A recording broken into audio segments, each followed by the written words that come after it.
ಹುಡುಗಿ ನಿನ್ನ ಮಾತಿಂದ ಏನೋ ಆನಂದ ಎಂದು ನಿನ್ನ ಬಿಡೆನು.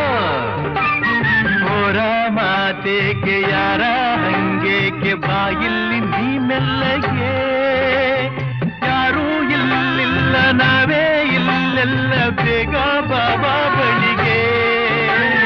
ಸೋತೆ ನಾನೀಗ ಏನೋ ಆವೇಗ ಇನ್ನು ನಾ ತಾಳೆನು. ನಗು ನಗುತ್ತಾ ನೀ ಬರುವೆ ನಗುವಿನಲ್ಲೇ ಮನಸೆಳೆವೆ.